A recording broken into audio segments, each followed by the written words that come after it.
My apologies. But I had to take care of my dog.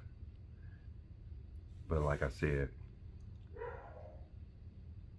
long as David and his men was watching over Nabal's livestock and his workers, everything was fine.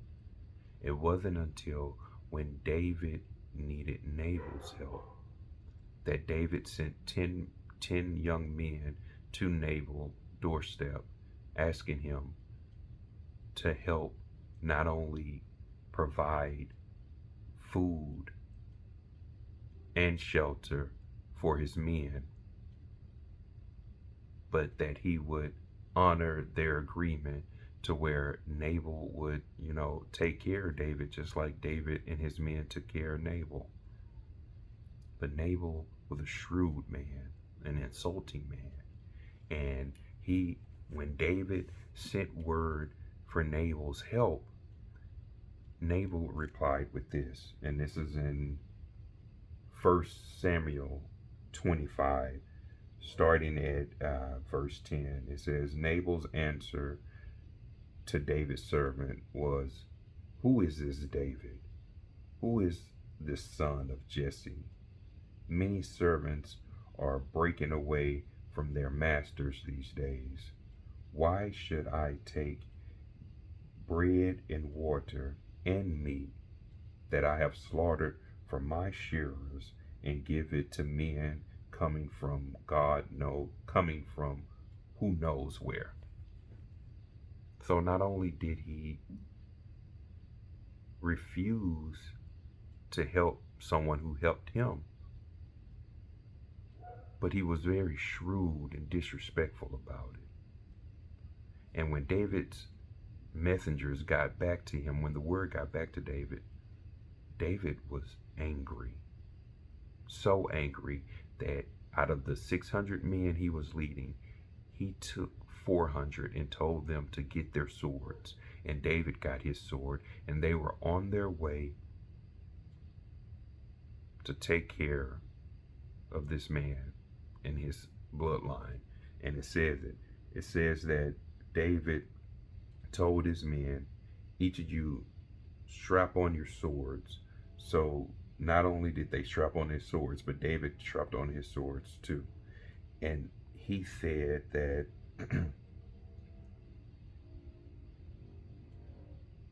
David had said,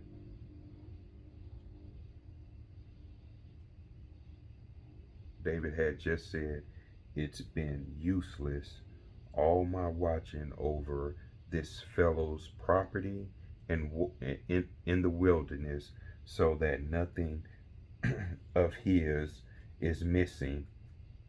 He has paid he has paid me back for good with evil. May God deal with David, be it ever so severely, if by morning I leave alive one male of all who belongs to him." So David was bent on slaughtering Nabal and his whole family. But get this.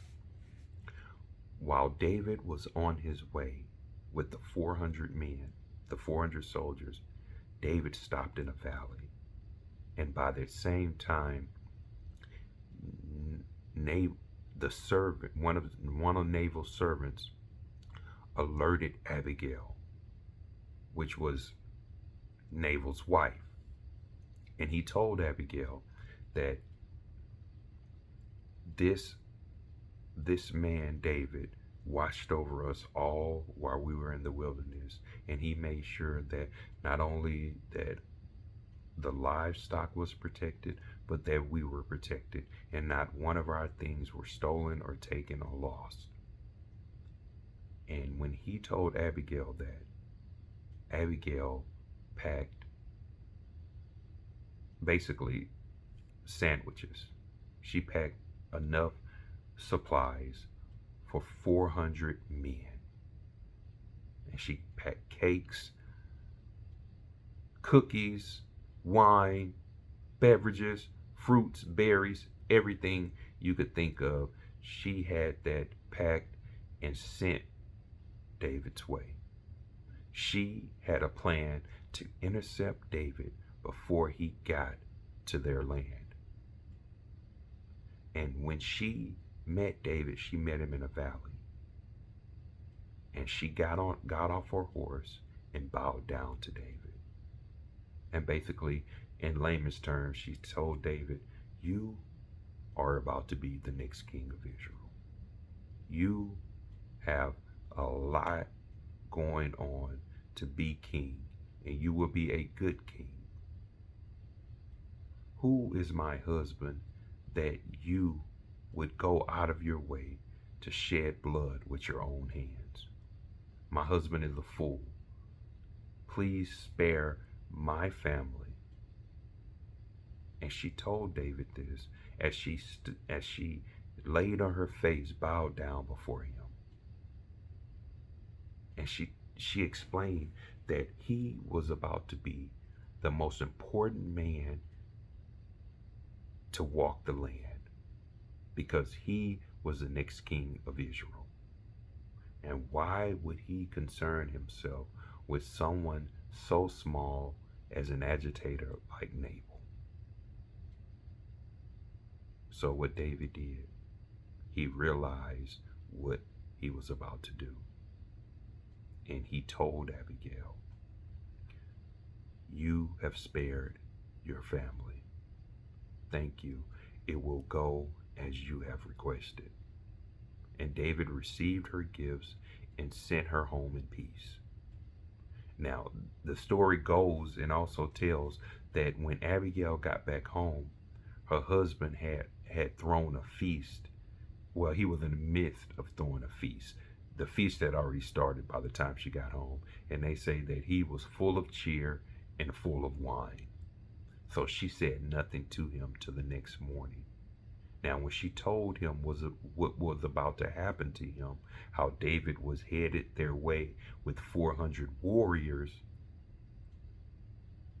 this man was so stricken, he caught a heart attack and fell ill. And for 10 days, this man laid as if he was already dead.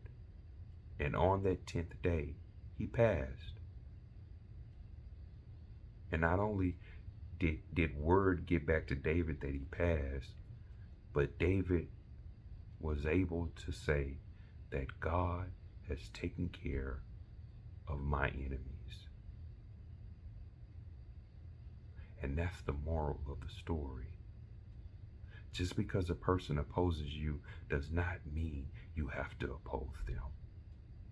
Just because a person wants it with you doesn't mean you have to give it to them.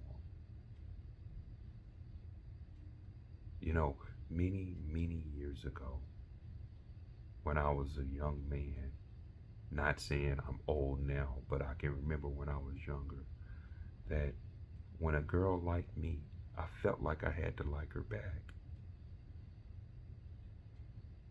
And I used to see many, many of my friends, male and female, do that.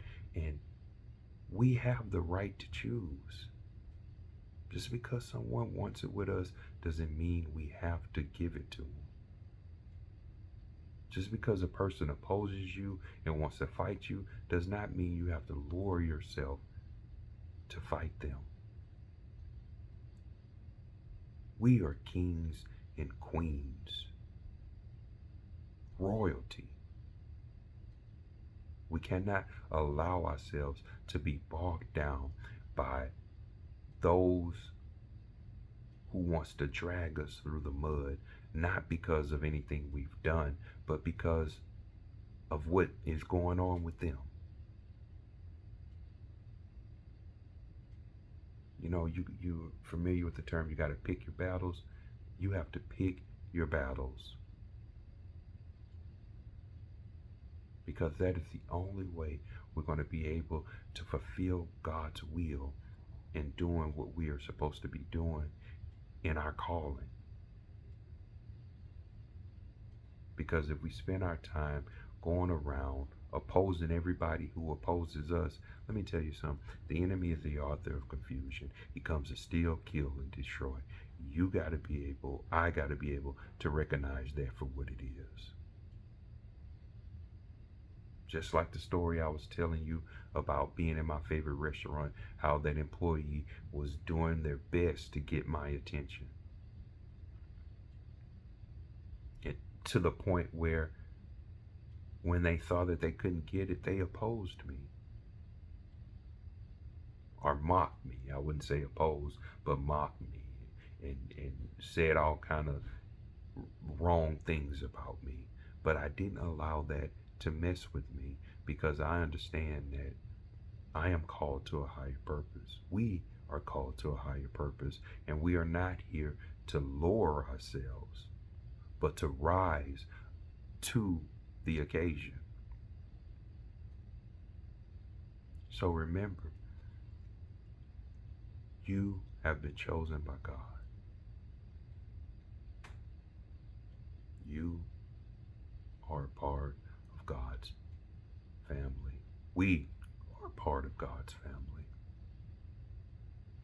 So you walk around with honor, and you do not allow others to dishonor you. Like I said before, if they don't honor you, they don't deserve you. If they cannot honor us, they don't deserve us.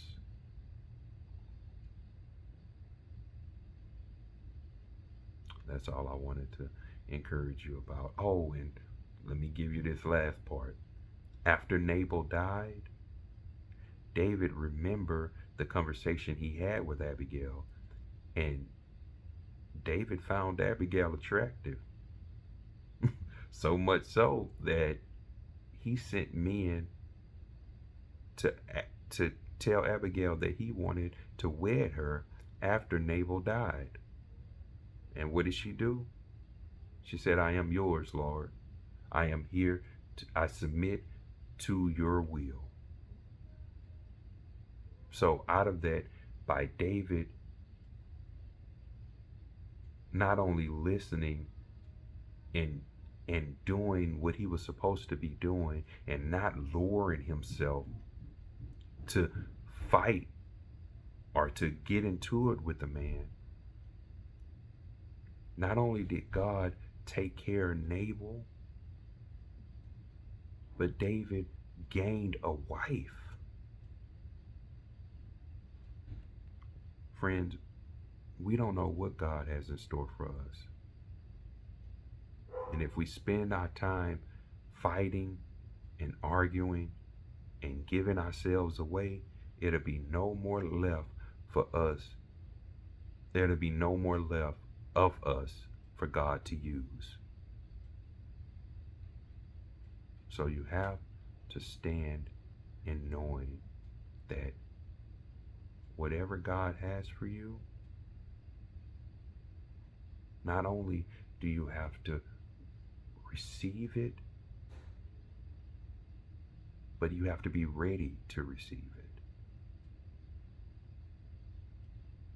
I thank you for joining me, and until next time, God bless.